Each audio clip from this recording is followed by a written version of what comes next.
Hello guys, samahan niyo ako ngayon na magpainit ng sasakyan. Ito yung isang sasakyan namin dito na standby lang.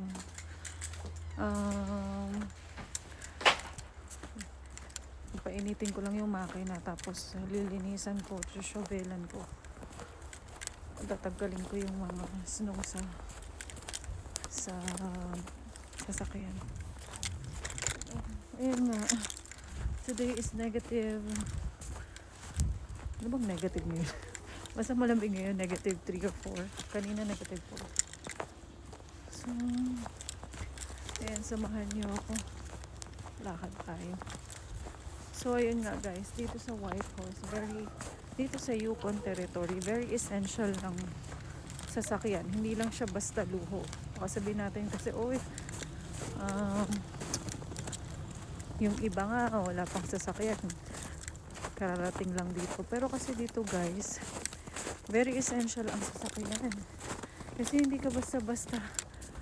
Ang transportation dito, ang bus, every 1 hour, siya dumadating, hindi lagi. So, ang problema din, dito sa Whitehorse, mas malimit ang snow. So, ayan, pakita ko sa inyo. Nakita niyo ba yan guys? 6 months na magsasnow dito. Actually, ang buwan ng winter talaga is January.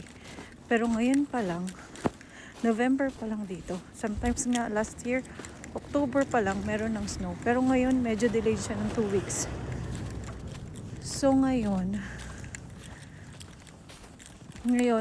yesterday yung unang araw ng snow.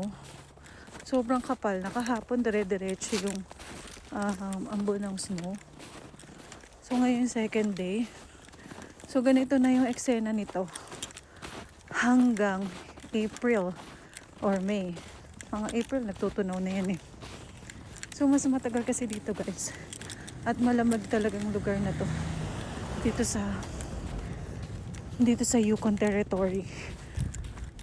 So, nandito naman kami ngayon sa Whitehorse. Dito mismo yung town. Yung pinaka-sentro ng Yukon territory. So, ayan. So, ayan yung sasakyan na pupuntahan natin. Ang daming snow, di ba? So, tagkalin natin yan. Sira na rin yung ano nito. Ang taas ng ano guys. Yung kapal. So, anong gagawin ko? Ay, malamig. Yan guys. Binuksan ko na yan. Nakabukas na siya eh. Saan nga ba yun?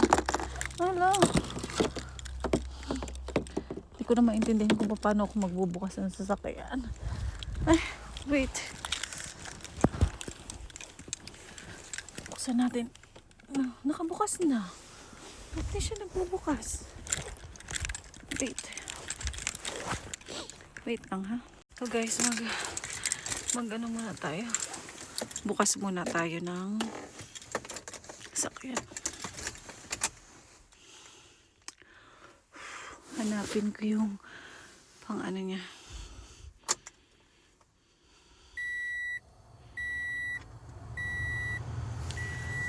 So, sakit. Negative 2 pala sa labas. Okay. Ako daw mag-seatbelt.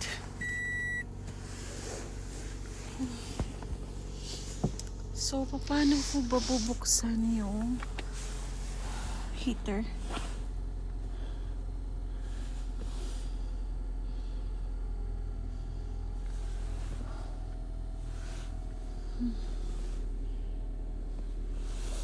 Ito.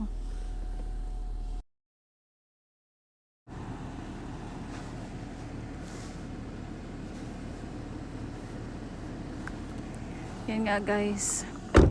Mag-ano tayo ng ano. Itong tanggalin natin yung anong Grabing kakapal ng snow.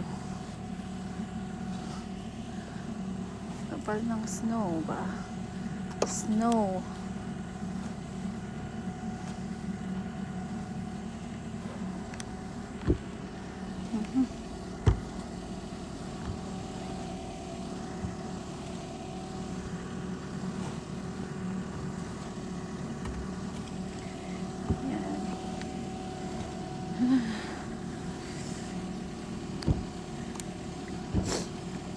Ganito guys, bukas sa forecast wala atang snow, pero sa isang araw mag snow ulit. So dapat kay anuhin na to, linisan na. Kasi pag di namin nilinisan, naku, tatambak ng yelo. Dito guys sa Whitehorse, very essential ang sasakyan. Ano niyo po kung bakit? Kasi ang transportation po dito mahirap eh. Talagang lahat ng mga kahit bago dito sasakyan, mahirap kasi dahil sa winter, mahirapan kakagaya nito yan. Winter, pagpasok mo sa work, pagpasok mo, lalo na pag meron kayong mga bata. Minsan kasi nag-negative 20, 30, 40. Yan, tsaka dire-diretso ang snow. So, yan, malamig talaga sa lugar na to. So, kailangan talaga na essential talaga ang sasakyan. Hindi porque may sasakyan dito, ibig sabihin maluho na.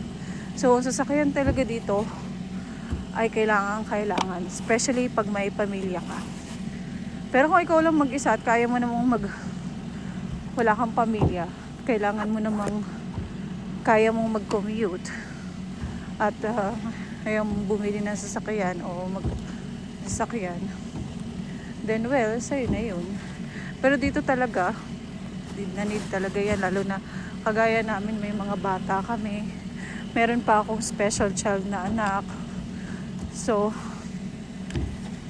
kailangan talaga yan. Imagine, tagal namin tong dinagamit guys.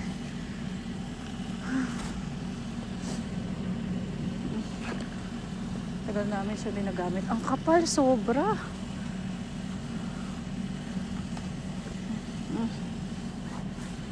Imagine, sarap magkayod ng ng yelo.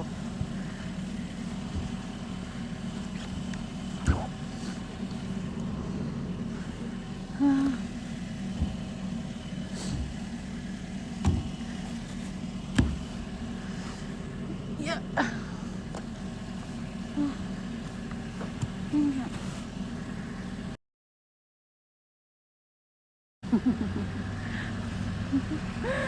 Sa gloves ako. Nakita nyo nga, shovel natin yan. Ha? Ayan. Ang kapal, diba? Enjoy naman.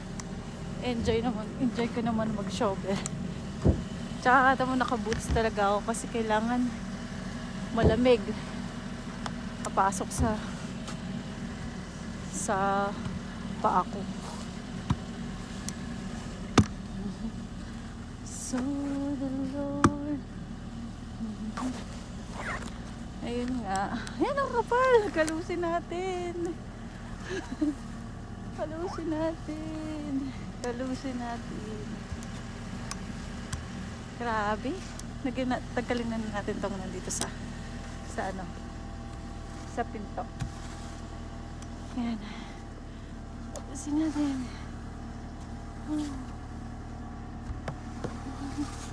Yeah.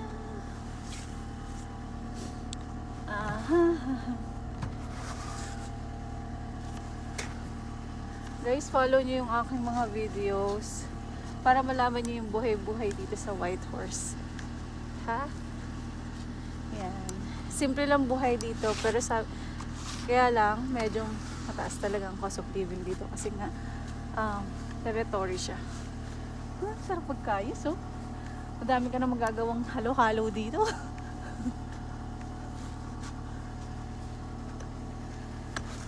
Ayan.